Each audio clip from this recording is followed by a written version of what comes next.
Good morning. Former council president, immediate past, the favorite spot on any board. Congratulations. Thank you for your service during what was a series of unprecedented years. I know it's very difficult, so thank you for everything that you've done. You did a great job. You steered the ship well, and thank you. Congratulations, too, to our new council president and council vice president on your election today. And really excited to serve with all of my new colleagues. Really congratulations to you. I agree with the comments that have been made. I think this is an exciting time. Anytime you start a new council, you can do things differently. There's hope and promise and opportunity, and I feel that same way today.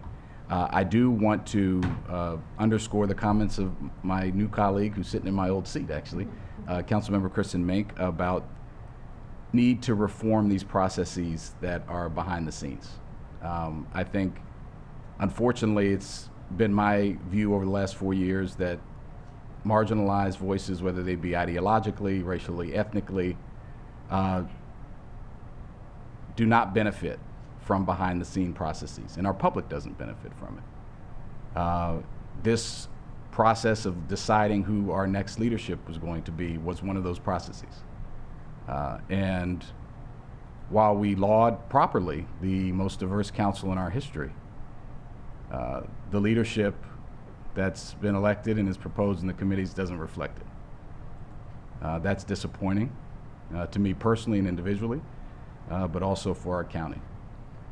And I think just 2 weeks ago, or a week and a half, it's all running together, we had a discussion about our council rules of procedures, which were passed out this morning. And one of the proposals was to remove the authority of an individual council member to introduce a special appropriation if they see a need in the community, and that you would be required to have 4 council members to do so, something that has never existed.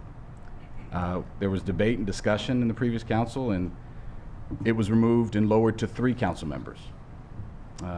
I think that's something we need to revisit. It's an example of, if I, for example, as the first African immigrant council member, or anyone who has a unique insight into an individual need in our community wants to put forward a special appropriation, they have to, behind the scenes, out of public view, ask for permission to even introduce an item and have it discussed. I think it's another example of the trend, unfortunately, that I've seen over my last 4 years that we need to reverse, of removing conversations from public view and putting them in the back room, which is where transparency and democracy goes to die. So while I'm excited and look forward to serving with my new colleagues, I hope that we will take this moment also as a chance to reform and renew these practices so that it can serve our public and all of our communities better. Thank you.